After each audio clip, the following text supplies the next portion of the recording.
Welcome back, Planeswalkers, to another episode of the Hive Mind. My name is Jon Dunning. This is the show where I traverse the multiverse in search of other prominent members of the Magic the Gathering community. And today, while you're out traversing, why don't you head on over to cardsphere.com. That's right, cardsphere.com is simply the very best place to buy, sell, and trade your paper Magic the Gathering cards online. While you're out traversing, head on over to inkedgaming.com, enter a promo code HiveMindMTG to receive 10% off your purchase. Without further ado, we are walking quite far today, and that is over to the Netherlands. You may have seen my guest artwork on Magic the Gathering, Dungeons & Dragons, Riot, and Valve. Planeswalking in from the Netherlands, artist extraordinaire Titus Lunter. Thank you so much for joining us today. Hey everyone, thanks for having me. Absolutely. What a journey. Are your arms tired for flying all the way over from the Netherlands? Absolutely. It always sounds so cool, right? Every time something in a game is awesome in the nether realm, and sometimes it just hits me again, the Netherlands. But then it sounds cool, but it's a very mundane place. Oh, I don't know. I've heard stories how it's pretty happening, pretty hip over there. Okay. I'm like indoor all the time working, so I think it all goes by. Sure. Yeah. Well, I mean, moving from Las Vegas, which was, I guess, on paper one of the most happening towns, to now like a suburb of the Seattle area, it's nice to kind of have a little bit more of a boring setting after living in Vegas. Oh yeah. Oh yeah. Man. Oh, I agree. So let's start the episode off. What is the largest way that Magic the Gathering has impacted your life in a positive way? So I saw this question before when you sent me the outline, right? So the show notes. So I had a little think about it because there's a lot going on with Magic in my life that helped me out. So on one hand, Magic was a really welcome distraction when I started playing it back in like 2010, 2011. It was a stressful time in my life, and a friend whom I hadn't really connected with in school. This was post college. He was like, "Hey, should we do this project, play some Magic?" And I was like, "That's really cool." And it kind of started that journey of getting to meet people, getting out of my shell, engaging in conversation with people about all these different topics, which is great. And then that kind of snowballed into getting to know people that worked for the brand, and looking up to people, looking up to the artists, and then slowly connecting with them and figuring out that they're people just like, the rest of us, and eventually calling some of them my friends. So that has been a huge transformation on that personal level. And career-wise, it's the same, where I was working for AAA games. That's where I really wanted to be. And when I got there, I realized that it's not where I wanted to be at all, because it's very stressful and not very personally rewarding. So I just fired an email a few years back to Wizards saying, "Can I get more cards to do this full time? Because I need to get out the situation." And they were like, "Yeah, let's do it." So it's really hard to put into words like how much I've gotten out of Magic, like in a positive spin, which is why I want to keep that positive momentum and kind of send it back to the people, because it got me so much. So yeah.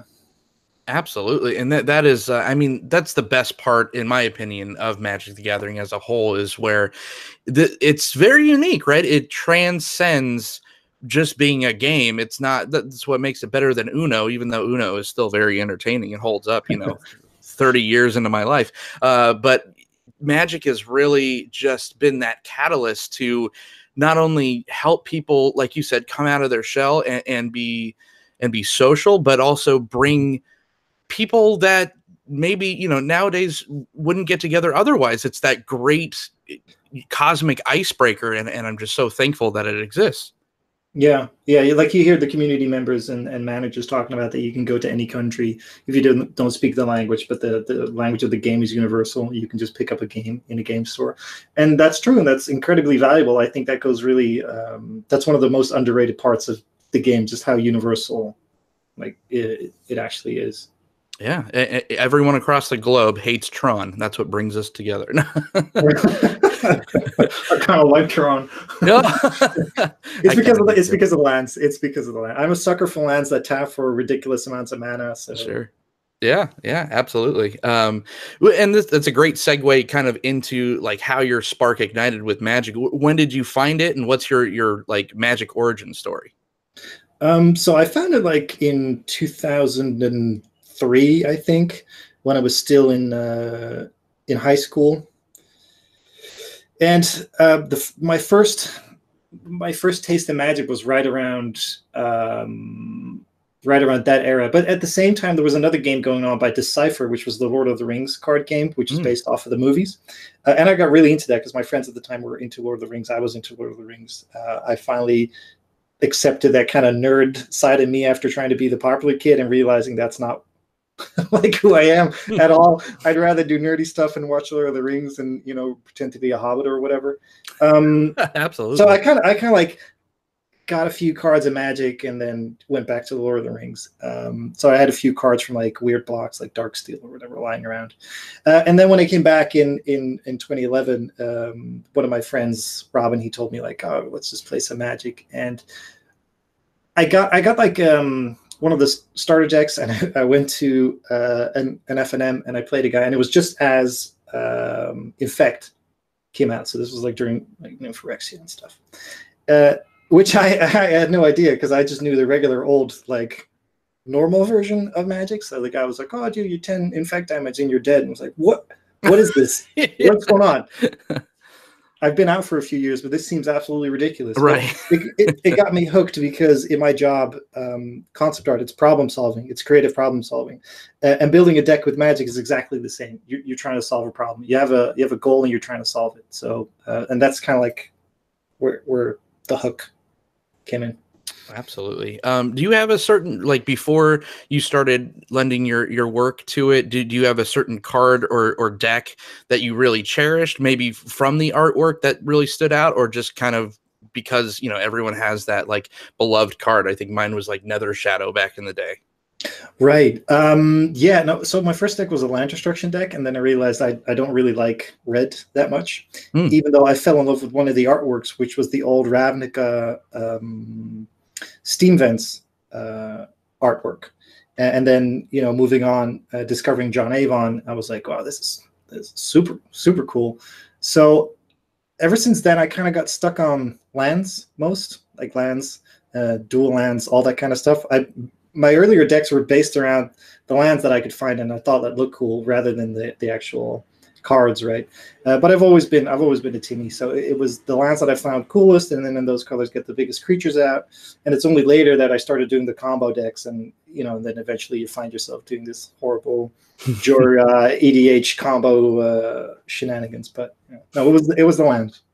That's how incredible is that? Like, you picked a card, one of the shock lands, and then, you know, this is kind of skipping forward, but you would be kind of recreating some of or lending your work to some of those shock lands later. How that's insane. Wow. Yeah, it's really wild. When they asked me to do the Ravnica, I was like, this is ridiculous. Oh man, what is your favorite format? You just alluded a little bit to EDH. Is Commander your kind of home for actually playing the game?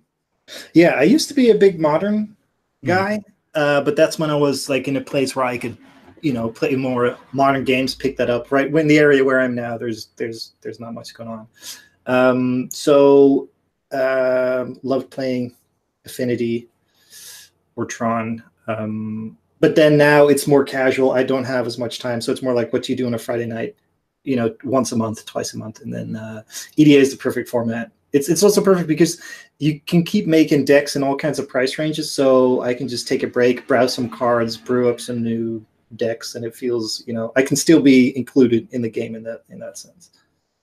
Yeah. You've also created some of my all-time favorite pieces of Magic art for some amazing cards. First, let's go back in the time machine, so to speak, to discuss your origins as an artist and the journey from initially picking up the paintbrush to where you are now and making Magic the Gathering art. Right. I think a lot of artists have the origin story where, you know, they were painting as a kid and they knew what they wanted to do and all that. And I've told this story many times now, but in the beginning, it's funny because in the beginning when I told the story, I felt very guilty. But now that I've told it a bunch of times, I feel less guilty because I was never really into art. My mom was an artist. My sister is a costume designer. So like it did run in the family, but I was always a very casual approach. I was doing art because I didn't want to put in any effort into like math or figuring out what I wanted to do. So I was like, oh, let's just do art. And I went to art school, which I got rejected for a whole bunch of times because I didn't put any effort. And then I switched to game design school a few years in. And it was only until like the senior 2 years of my game design education that I thought, oh, if I don't apply myself, I'm going to be really screwed because then I'll have nothing. So it wasn't until my early 20s where I thought, okay, now I have to do something else. Like when I was 22 or 23, which then I really started to do stuff. So my journey with art isn't this kind of graceful transition into art hopeful. It was more of a sudden, now I got to do something or else I'm screwed. And I kind of like stumbled my way through it. And it feels like I've not stopped stumbling through and learning things. Yeah, it's been a weird road for me. What was it like? Just because, like, oh, my family are artists, so this is kind of. Did you feel like that's where you should have been going? And then while you were, once that epiphany went off, or just like, oh, I got to do something. Did the passion slowly grow, and you're just like, oh, I actually do quite enjoy this? I think I was always passionate about it, but never really. I was very naive in what it meant to be an artist and how much effort it took to actually get good, because I was slacking off so much during art school that I had no idea how important the fundamentals were. So a lot of the really great artists that I admire have done 4 years of hardcore fundamentals of art. That means studying perspective, studying anatomy for like 8 hours a day, every day. And for me, it was, my dad was an economist and a mathematician. My math and economics grades were terrible. So I thought, okay, that means I got to go that means that's art. There's no in between. There's no other stuff. And it was just because I was too lazy. I was just playing video games. So I thought, oh, it's a classic thing, which I now bugs me so much, where people go like, oh, I like playing video games. I guess I want to be a developer. And I'm like, those are two wildly different things. But that's exactly where I came from. And it took me a long time to realize that I was very passionate about it, but I had no idea of how to turn that into something tangible. So. Sure. I just won't let my son watch this because he's a big video gamer, and then he'll be like, see, Titus made it. I gotta listen to you, punk. Yeah.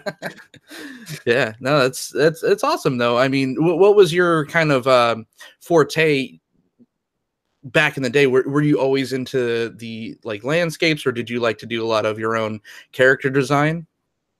No, actually, back then I liked the characters. I first got introduced with art of games back in like 97, 98, something like that, when I was playing the Final Fantasy games, and one of the artists, the Japanese one, who did the Liliana alternate art, the Japanese one, Yoshi Takamano. He was the principal artist for Square Enix, which was then Squaresoft, I think. Mm-hmm. So he did a whole bunch of games for them, and I got some books, and that got me hooked. But he mostly did characters, and I was fascinated because back then the games were very pixelated and not 3D at all. And he did these beautiful renderings, which were just drawings and also watercolor and print press kind of stuff. So it was wild, which got me really excited about the whole thing. So that always was in the back of my mind. But the most important thing was that the way that they create the worlds, where it makes you feel like you're there, even with really minimal tools. Like, because at the time when you're playing a game, it is the latest stuff to come out. Mm-hmm. If you look back on it now, you go like, man, that's terrible. How could anyone ever get into that game? Because it looks so bad. But at the time, it feels like you were there. Which is the main thing that got me hooked on games as a media, because that form of escapism was so real to me. It really did feel like I was there, that I was like, yes, this is probably what I want to do. Yeah, it was always the system of the game, because I remember even back in the day, I'm super old. I was playing Sega Genesis and like Shining Force and those original like Final Fantasy games, even stuff like Zelda. It just has that code in it that transports you into those those early role playing games where the aesthetics came later. Like it's crazy. And again, I'll bring my son up, like putting him in front of a Link to the Past or something, he probably would be like, this looks terrible, Dad. I'm gonna go play Fortnite. But that kind of stuff worked for people back in the day. Oh yeah, it's strange that you didn't really need the aesthetics, so that they figured out how to make such an immersive world with what they had in it, and it definitely worked. Absolutely. It's fascinating how they were able to solve those kind of problems. The aesthetics help. That they do. Absolutely. Yeah, yeah. And and correct me if I'm wrong, but I believed your first commission worked was during the cons block, Frontier Bivouac. Again, tell me if I'm wrong, but what was the initial feeling of seeing your art that you've created on a Magic the Gathering card? It was wild because I had applied for Magic for a few years, like I think it was three and a half years before I finally got the email. And in their email it was like, hey, have you heard of a game of Magic the Gathering? And I was like, yeah, you know. So you try not to be salty about the fact that they haven't seen your portfolio in years, because in the end of the day, what a lot of people don't know, they go, how do I get a job in the industry? You have to be super lucky.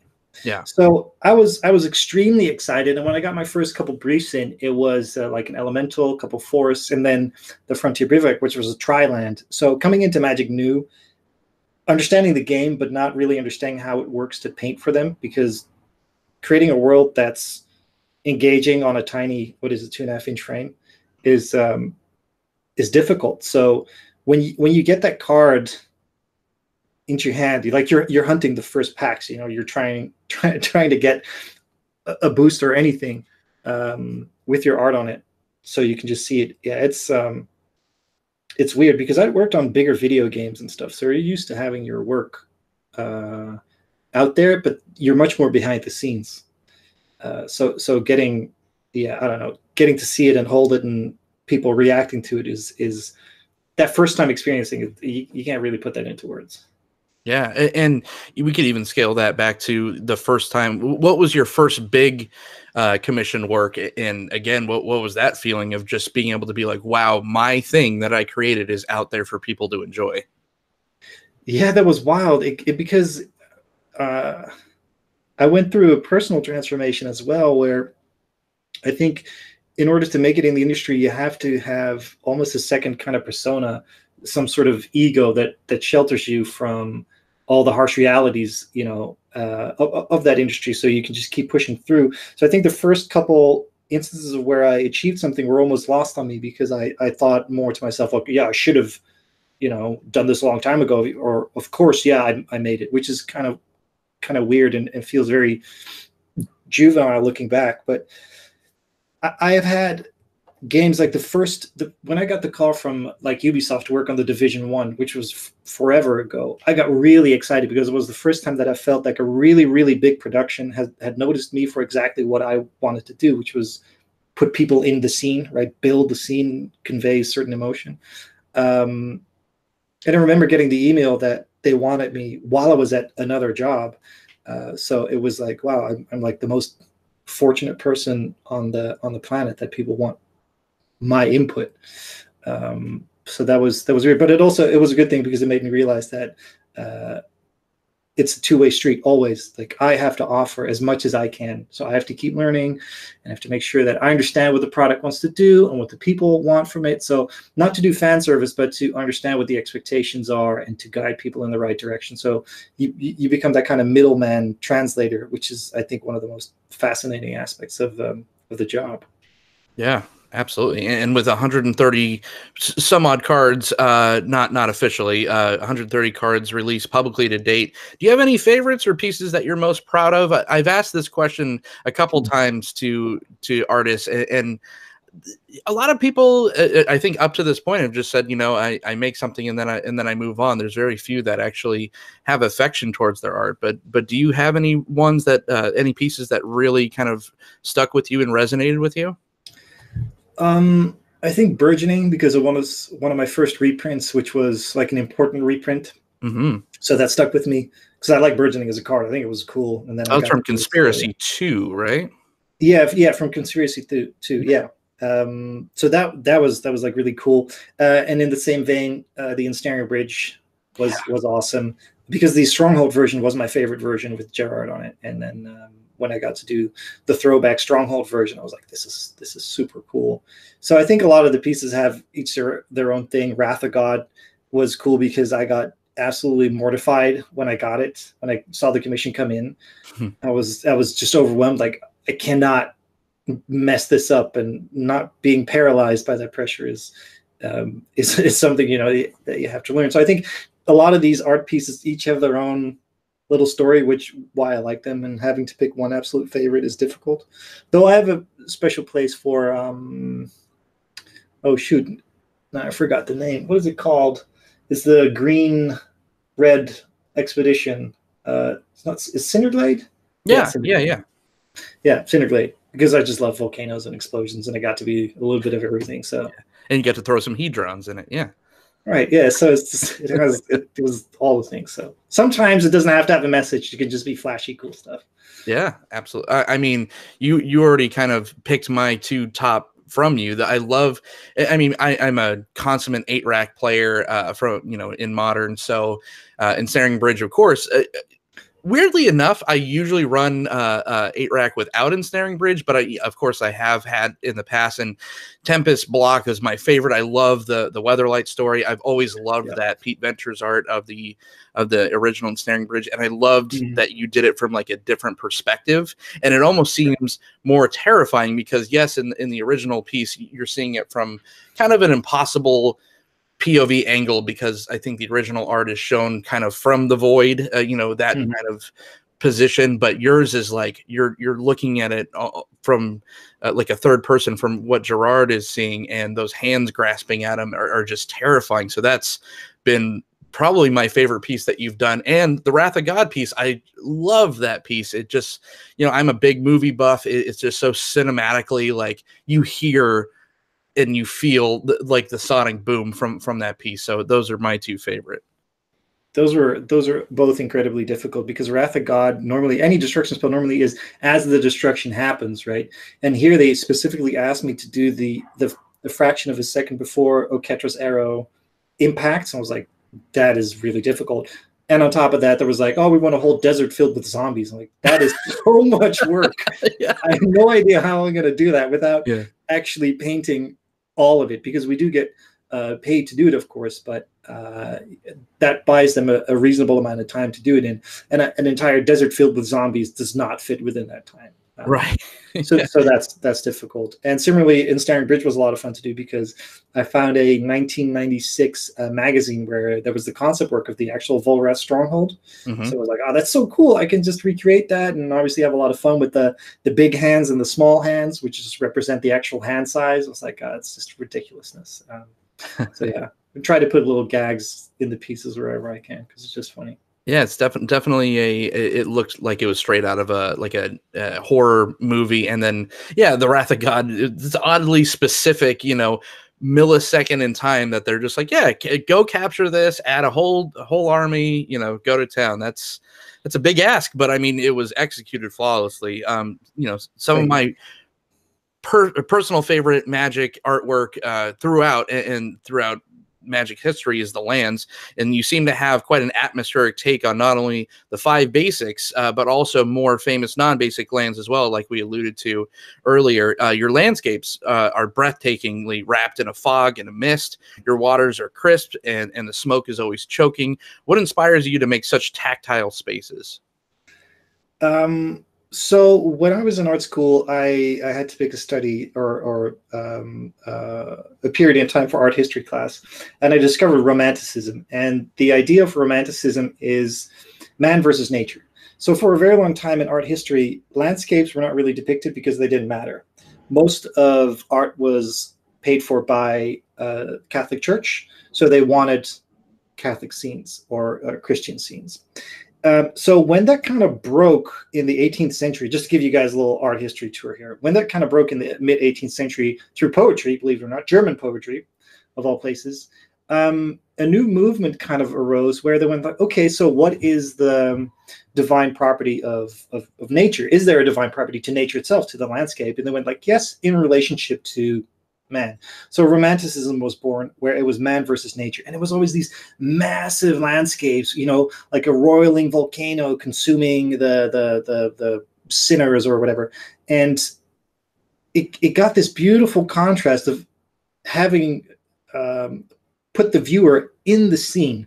So there's a way that they compose their shots where you feel like you're in the scene. So this idea of Romanticism really kind of stuck with me. Like, there's a cinematic way of telling a story where you feel like you're the third person observer going. So it's more like you're in a spaceship, right? And you're looking out the window and you see this. And there's the, I can't breathe, I'm in this choking smoke vibe, which is a completely different way of storytelling, and it doesn't always work. But I like to do it as much as I can, because I feel that connection to land, to nature, is something that's super recognizable to all of us, right? If you work on an office job all the time and you finally get out to nature and or park, you feel like relieved, or you feel, de-stressing yourself. That's why you take a holiday, to enjoy the nature. So that's something that, for better or for worse, I want to put in my landscape. So you're not looking through the window, but you can actually feel the wind, you can hear the streams.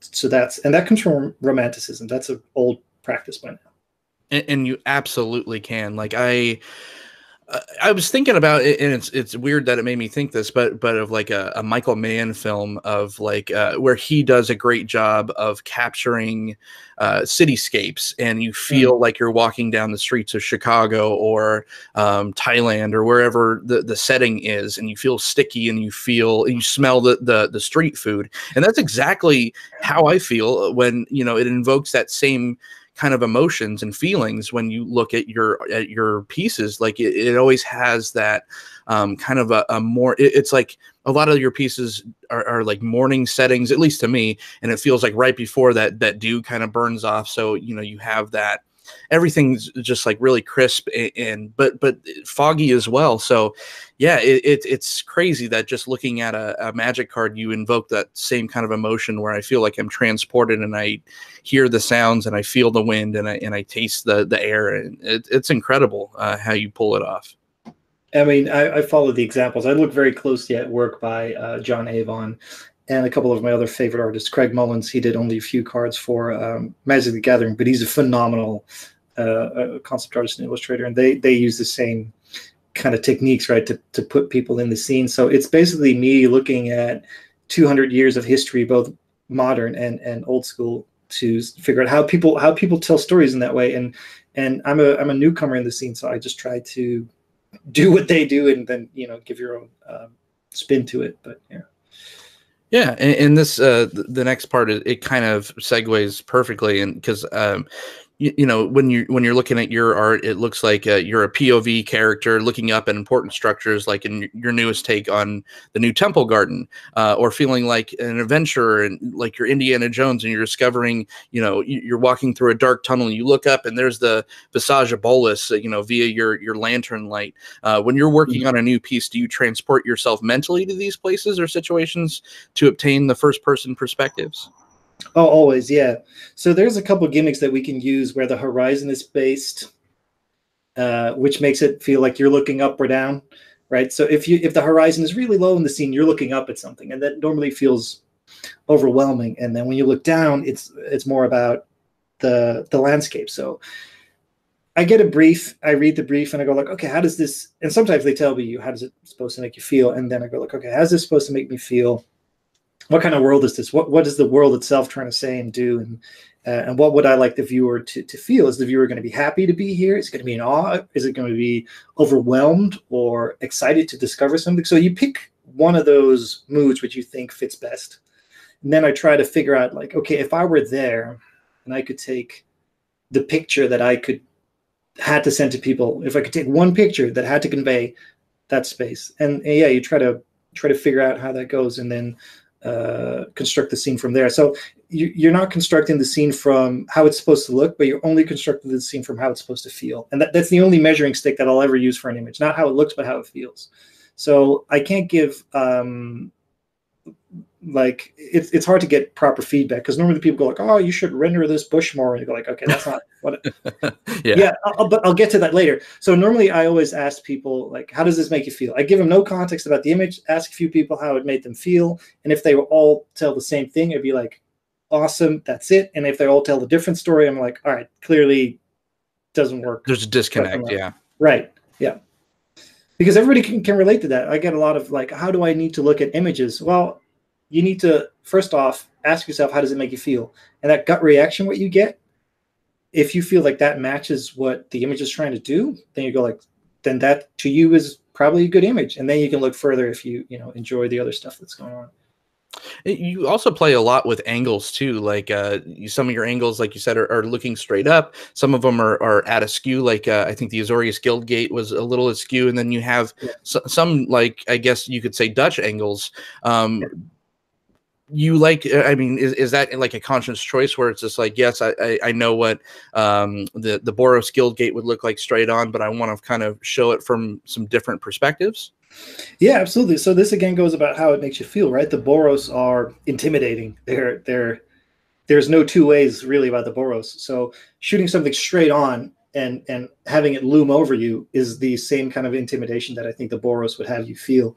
Same for the Azorius is slightly at an angle just to show the absolute vastness of how they would construct, but everything is nice and precise with mathematical precision. So they are still pretty linear. So I try to use those things, say for when I use the Dutch angle, to make you feel kind of unsettled. So the new Temple of Malady is at that angle. Yeah. Because straight on means balance. And then at an angle, it gives it a little bit of movement to the image, but it also allows you to play with composition a little bit, so you can make people feel unsettled or maybe slightly at ease. So you get that extra layer of how are you approaching this temple? Are you doing that at ease, or are you a little uncomfortable? Like, that's that personal kind of spin that you can then give to an image. God, this is so invaluable. I'm loving this so much, man. Let's talk about your action. We already kind of your action pieces. We already kind of alluded to a little bit with Wrath of God, but and I'm going to say you direct like a film director. You direct action in an extremely exciting way, as shown in cards like Wrath of God, Destructive Tampering, and Sunder. Sunder is just blows my mind. It's an awesome piece. Do you use cinematic influences, or what inspires your conflict pieces? Yeah, I mean, not so much cinematic movies, but I'm a huge fan of Roger Deakins. He is the director of photography for a lot of cool films. He does a lot of Coen Brothers. Absolutely. He also did James Bond, and he's phenomenal in the way that he constructs his shots, even though they're not always dynamic. Like Sunder obviously is blowing things up, and I got to do Sunder because I did the concept pieces for Amonkhet. So I'd been with Amonkhet for like a year and a half, almost as long as the entire development team. So the guys are like, you know what? Do you want to close this thing off with a bang and destroy your own creation? It's like, yeah, cool, let's do it. Yeah, you try to construct a shot in the most dynamic way. So I do look at film, and I do look at directors of photography. It's not my strongest suit, because conveying movement to me is still very difficult to do. But I'm a huge movie buff. I'm a huge game buff. So yeah, it's impossible not to get influenced by that kind of pop culture and trying to imitate that in a certain way. Yeah. Well, you said that movement's difficult, but that, I mean, conversely, your creatures are always shot in an exciting way. You've been doing a lot more. It seems like you've been doing more characters lately. I feel like a Titus Lunter creature is one that's super exciting. It's in motion, terrifyingly coming straight at you, reaching through the camera and scratching your face like Mulder Hulk. Do you enjoy creating these creatures as much as terrains? Yeah, I do, but they're super difficult for me to wrap my head around. There's a saying where the art that you like to look at might not be the art that you like to do. And I have this exact same thing where I love doing landscape stuff, but it's not the most interesting thing for me to look at. And I love doing or I love looking at the dynamic pieces from people, but I'm just not that good at doing them. So for me, every time I get one of those assignments, they're incredibly frustrating for me to do. They take like 3 or 4 times as much time, like easy. But yeah, I get a kick out of trying to mimic that speed and movement, because it makes stuff feel alive. We have a lot of characters in Magic which are static and regal and need to be serious. The Planeswalkers need to be serious because you need to take them seriously. But the little dudes that I get, they're not that serious. They're just little critters trying to make your life. Like a 1/3 flyer. He's not that intimidating, but so I'm trying to make it come at you to at least have something go on in that piece. That surveilling Sphinx is pretty damn intimidating, man. Yeah, but he's not doing anything. He's just, that Sphinx is just perched there, sitting. He knows. He knows what's going on. Yeah. Yeah. Yeah, yeah. Like we've said before, you've also created art for other IPs such as D&D and Valve, among others. How has that experience been, and what has been the feeling been like seeing your work spread throughout so many different fantasy properties at this point?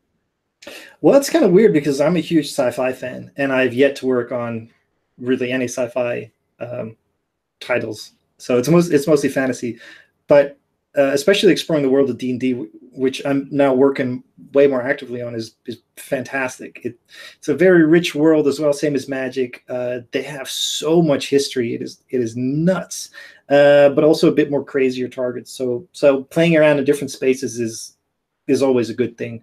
And I think having a bit of variation in your job is also good, right? So you can mix things up. But there's almost no beating the art directors for Wizards. They're really good at their job. And every time I go back and do like a commercial for some big company or whatever, within 2 days, I'm like, this is why I stopped doing this. This is why Yeah. I got out of this, because it is so incredibly stressful. And I just go back to my safe bubble of doing like D&D stuff and Magic and Magic cards. So I like doing other IPs, but they're always very tricky because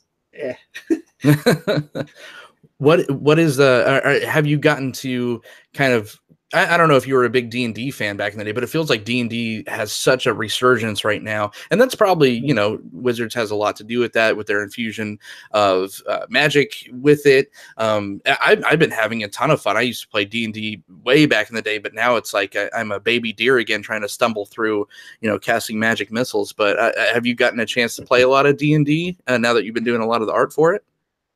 Well, I've gotten to play a lot more of D&D, which is nice. So I haven't been a D&D fan for very long because I simply didn't know the product very well. And it's actually because I went to Wizards for a few times, and it's a little group of people who hang out. And among them was one of the art directors for D&D. So, you sometimes mosey over there, you talk to them, you get to know the D&D people and the team, and you learn more about the product, and you go like, this is actually really cool, like the way you tell stories and the way people interact. So I took a look at the community and go like, wow, this community is super cool. They're really supportive. Everybody's trying to help out. People are making their own stories. This world is massive. So then, once that door opened for me like a couple years ago, there was almost no going back. And we did D&D games over Hangouts and D&D games in real life, and I just started DMing my own campaign for the first time, which is impossible to get people together for. But once we do get people together, put a little theme in, get some themed food as well going, and you just have fun for an evening. And everybody's kind of like stumbling their way through. But it's amazing because that interaction is really cool. So I've gone from vaguely know about D&D, because you always know about D&D. Right. It's always there. If you're into the fantasy realm, you know D&D, and you can say, "Oh yeah, I know D&D," and I did, but I didn't. So once I really properly started diving into it, it was like, "Oh, this is really cool. I need to get my hands on this stuff." So yeah. Yeah, I now that we're doing, like, we do a live show, and once a month we do a live campaign during the live show, and I'm much more in my comfort zone playing and being a player. I'm a dark Golgari elf, I guess, that has the voice of Christopher Walken. But when I was trying to DM, all my settings were, I'm like, I don't know what I'm doing. I'm just going to try to make it fun. So all my settings were themed after Coheed and Cambria songs, and everyone seemed to have a lot of fun because, I literally didn't know what I was doing, but I had this kind of fun IP to model it after. That's the cool thing where Magic is just like, it's kind of like a set of rules, even though there's so many different formats, and there's EDH and stuff where it allows you to be more expressive, but Dungeons and Dragons allows you to really be creative, and that's something that I'm glad that I've found again in my ripe old years. Yeah, no, it's amazing. I've had people at the table who've never played D&D before, or are even aware of what paper role-playing is about. Mm-hmm. And then for some people, you can really see that switch, when you go like, don't ask me if you can do stuff, like try to be the character and just do the thing. Just tell me what you're doing, and we can just roll with that. And I go like, wow, because not everybody gets to be creative in their job, and then they go like, all right, so I kick down the door. I'm like, hell yeah, okay, you kick down the door, awesome, let's do it. Right, let's find out what's behind the door. Can I run into this building? Like, sure, yeah, we'll make up a building. Let's go with that. And seeing that in people and being able to provide that every now and again it's the coolest. Yeah, allows everyone to kind of be a game designer themselves. Right. Yeah, you've been one of the few MTG artists that have collaborated with other MTG content creators, like your stint on EDH and Chill with Pleasant Kenobi, and this very show that you are all enjoying right now, hopefully. Is content creation part of your plans in the future? No, I don't think it is. I'm like, right now I'm working almost 2 jobs at the same time. So I have these crazy 10, 12, 13-hour days. And on the side, I try to do my own thing, which is mostly abstract sci-fi stuff. So that's like a world away from what I'm doing now with the fantasy. But I absolutely love content creators. I love most of the stuff that they do. Doing the Goblin Lore podcast, the Pleasant Kenobi, this and all the other podcasts that I've done in recent years, because that part of the community, which is trying to be positive and which is trying to grow the player base and give them like insights into all these different kinds, some focus on lore, others in art, others in gameplay, others in casual fun. It's incredibly important, because the more stuff that's out there, the more likely it is that somebody will just bump into it and go like, oh, I had no idea that there was, X side to this game, or X people who thought the same way as I do. So I try to support the content creators as much as I can to make sure that, people get different kinds of content to consume, and, a podcast for when they're in the car, and then cool videos for when they're at home, deck building or whatever. Yeah. And you're very vocal on Twitter too, but also very very welcoming and very inviting. Where, I'm not saying that there's a stigma against Magic artists, but I mean, you're just so open and just willing to talk to everyone at all levels of followers or non-followers. So that's really important. I think that's great. Absolutely. I come from a time where when I started to become serious about digital art, because it's all digital, nobody shared their production method. Nobody shared their brushes. Nobody shared any kind of information. Everybody was super secretive, because the overarching vibe, I guess, was that other people trying to get into this are trying to steal your job, because the industry is very young, right? So by 2008, the concept art industry was, for video games, for movies it was older, but for video games it was 10, 15 years old, which is crazy. So there was a lot of backstabbing, a lot of witch hunts, and I was on the receiving end of a witch hunt, which almost got me to quit art altogether. So when I finally got out of that, I was like, you know what? This is ridiculous. This is absolutely ridiculous. There's no way that other people trying to be an artist are trying to steal your job, because it's about you. It's about what you can provide, right? So I am a huge fan of sharing the process, being welcoming, being inclusive, because people do get intimidated. People get intimidated trying out a new hobby, right? So if somebody stumbles in on Twitter or what have you, and they're trying to launch their writing blog or their MTG content, or even trying to find an MTG group to play with, I think you need to be supportive of that. I think if we all do that, it's this stupid, simple message. Like, if we're all nice to each other, the world becomes a nicer place. We all have our bad moments, like, sure, but I think if you actively try as much as you can to be a cool, inclusive person, that just makes everybody around you happier. And that's the world that you want to live in, I would assume. You would assume, but you don't want to take anything for granted in today's social climate, right? And not just in the US, but it's just like all these things do. Be nice to people, don't be a dick, and everyone will prosper and succeed. But it's sad that we have to say it, but you have to say it. Exactly. I've had people call my niceness unsincere. That I get something out of it, and like I do get something out of it. I get to be nice to people, and they're nice to me, and that how makes dare you be nice to people? Right? Yeah.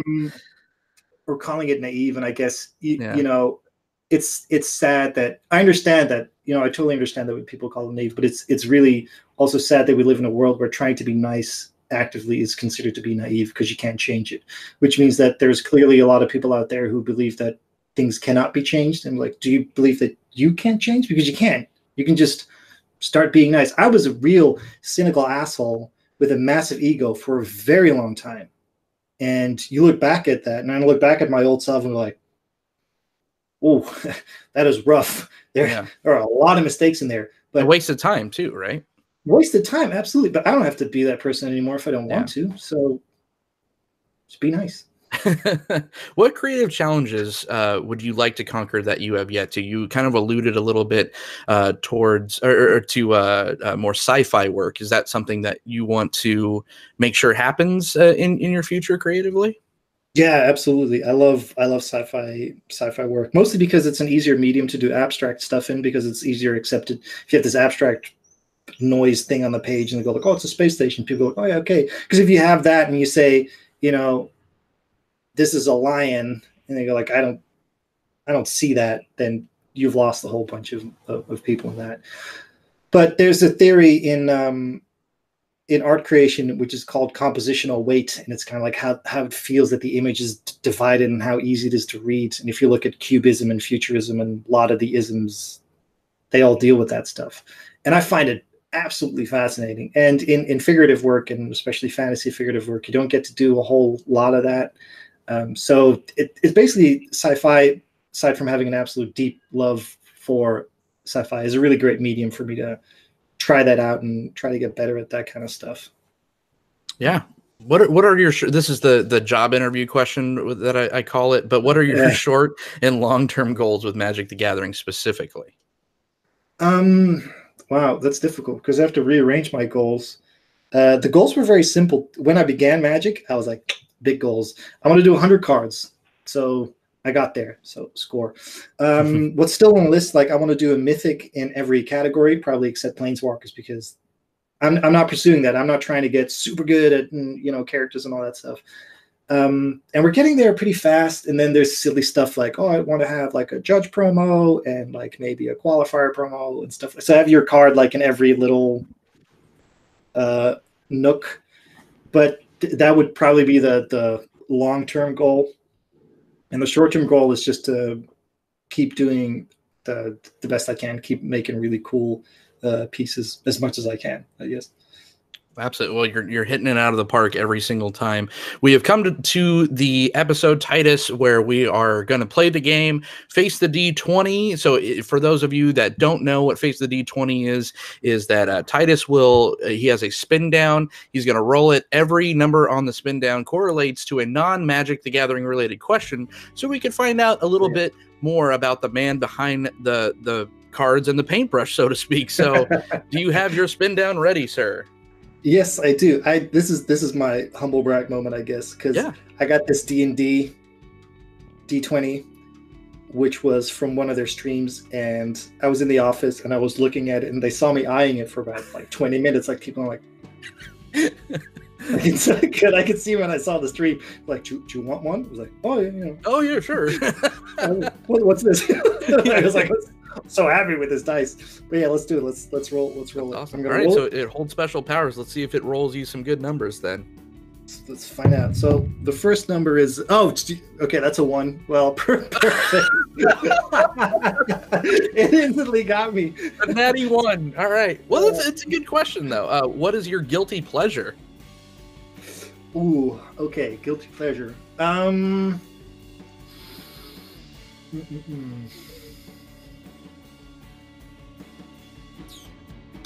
That is a good one. I'm not a very diverse person, so most of everything just happens in the room. Sure. I have around me, but I love singing to terrible music. Nice. Yeah. Looking up the lyrics to old school or obscure emo kind of music, which I normally don't really listen to that much, but I just love singing it while I watch an anime that I've seen a billion times already. I rewatch the same thing and I'll just sing along. Nice. And I love it a lot, but I don't want to be heard singing, except when it's karaoke in one of those closed booths, then I don't mind. But, very cool. What's your favorite emo song or your favorite emo song that you don't like that you like singing? Ooh, there's a group called Versa Emerge. Oh yeah. I don't know anything about them. There's a couple of songs that are in my playlist that I like a lot. Perfect. Yeah. It's great, man. Yeah, your dice is treating you well. Let's go again. Let's see if I can do better than a 1 this time. It's good that this is not D&D right now. It was perfect. You had the whole story of why the dice was special too, and then it gave you the natty 1. I kid you not. I won't move the camera because that might be nauseous, but I want people to observe what I rolled. That's an 11. Oh man! All right. This is? I don't know. Yeah, most embarrassing drunk story that you could tell on the internet. I don't know if you're a partaker in the firewater, but yes. So, okay, here's a good one. Man, this is a rough face of G20. Man. So the first time I didn't drink for a very long time. I wanted to say I was very focused on my studies, but I was just too busy playing video games. So when I was a student, I got my first publication in a book, which got me really excited. So when I got the email like, hey, we've accepted your work in this book or whatever, I got so excited that I didn't really know what to do with myself. Now, my dad had traveled to a country called Tajikistan for work, and he brought back a bottle of Tajikistan vodka, and it was one of those bottles where there's no screw cap on it. It's just this aluminium foil that you peel off, and once it's open, you got to finish the bottle, or it goes bad. That's how you know it's good. So, that's how you know it's good. So I couldn't read the bottle; it was all in Russian, and never really drank vodka before. I'd gone out a couple times as a kid, and it always ended up that my friends would drink faster and more than I did, so I had to ferry them home in the back of my bicycle because that's how it goes in Europe. Nice. Very fit drunks, yeah. Carrying them up and down, one by one, so I never had the chance to drink. So here I was, early 20s, never drunk before, with this bottle, big news, and I was like, yeah, let's do it. So I invited a whole bunch of friends over in the neighborhood. I was living together with a couple of roommates. They were doing the same school, but they were programmers, so they didn't really understand. So I was like, yeah, everybody come down here. And I had a little shot glass next to it, so I just started drinking shots of vodka, not knowing that it takes at least a little bit before it hits you. So by the time that my friends got there, maybe 20 minutes later, I found myself standing at the top of the stairs, holding a pillow, like clutching a pillow, trying to get down the stairs while I was too drunk and afraid. So I was like, I can't do it, guys. I can't come down. There's no way. I'm going to fall. I need the pillow for a cushion. Oh, man. I kind of stuck with it. So every time I started to drink in public or at somebody's house, they were like, hey, you want the pillow, Titus? I'm like, no, funny. But I did end up being drunk once or twice more when I, would find myself clutching a pillow. I guess that's my thing. Perfect. Yeah, you invited the party over, but little did they know that the party happened before they got there. Oh, yeah. Little inexperienced me. And there was another time where I got violently ill during my birthday, in an alleyway, and then the police came. But it was the UK, so when they told me, or when they told the cops it was my birthday, they were like, oh, that's fine. Have a good evening. I was like, you guys are so weird. This is not responsible. They give you $5 for the cab ride home. That's great. Yeah. Oh, man. All right. Do you have time for one more roll? Absolutely. Let's These see are if golden. I don't know how we're going to follow the first two up, but let's try. Roll different than something with a 1. Let's find out. Oh, 7. See? Different. Good. Lucky number 7. If you could go on tour with any musical artist, who would it be? Oh, probably Metallica. Oh, wow. Okay. That's my snap judgment, because I listen to a lot of Metallica, and I have so much respect for how long they have been producing such insane quality of music across like all different genres. Like, oh, let's do a symphonic version. Works. Cool. Yeah, probably Metallica. Yeah. Not much to it. Was at one of their concerts not too long ago for the umpteenth time. Loved every minute of it. Might be one of my more vanilla answers, I guess. Oh, yeah. In another life, when I'm like a UFC fighter or like a pro wrestler or something, that would be my walkout song. Would be "From Whom the Bell Tolls." I just think it's just a perfect. And I don't know if you've seen Zombieland, but I love that. That's how they open the film. Oh man, Yeah. No, but it's a great, it is an absolutely great walking out song. I'm trying to think of other bands if I had like to make a top 3 or something. Sure. But it had to be a band like where you can totally like rock out to it, you know? Yeah. Because if you go like, oh, I like the Distant Worlds, the game music, I'm like, cool, yeah, but I wouldn't want to go on tour with that. Same for that, I listen to a lot of synthwave electronic music because it's, you know, sci-fi, but I also wouldn't want to tour with those. So it'd just be a couple guys like us, right? Just sitting on the computer and yeah. Maybe, I mean, similar for AC/DC if they were still going. They are. They're actually coming to a winery near my house soon. Ah, unbelievable! I thought that Brian Johnson, the singer, because of his hearing, he couldn't do it anymore. Right? Yeah. They struggle through it, but they are doing it. ZZ Top too. I'm just like, man, they are talk about partaking in the firewater. I think that's what's keeping them presered. Yeah, and maybe Foo Fighters, because I'm a huge Dave Grohl fan. Yeah, I think whatever he does is absolutely legiondary. That guy can just do anything music wise. Yeah, absolutely. All right, that is Face the D20. You survived. It was a little turbulent, but how do you feel? Feel good.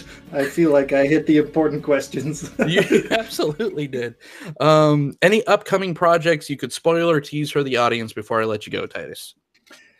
No, for anyone interested, as my plug, for anyone interested in art or who is an artist, aspiring artist or otherwise, I have a Patreon running right now where I give feedback to artists. You can submit your image and I will give feedback, all different kinds for a small fee. You just get some notes, but you can go all the way out and we'll do like a face-to-face chat, or I'll do paint over if you work. So that's kind of what I'm working on right now. I'm trying to buy back my own time so I don't have to work crazy hours. And that's it. Just rocking some Magic cards and D&D stuff. Yeah, like no big deal. Just rocking Magic cards out all the time. Titus Lunter, ladies and gentlemen, this was absolutely fantastic. Please go. Everyone's got a Patreon nowadays, but this one really seems like, if you're in that field, has some real value. So please go sign up to Titus's Patreon. And thank you so much for Planeswalking In. You could find me on this very channel on They Said We Said. Please share the video, let people know that this show exists. If you want to listen to this in podcast form, you could do so on all the iTunes and Spotify via constructedcriticism.com. So thank you, Spencer and everyone over there, for hosting that for us. You could also find me on Twitter at OrzovDunn. Where can everyone find you, sir? At Titus Lunter. That's it. It's my name. It's everywhere. Perfect. All right. Until next time, Planeswalkers, I'll see you all in the multiverse.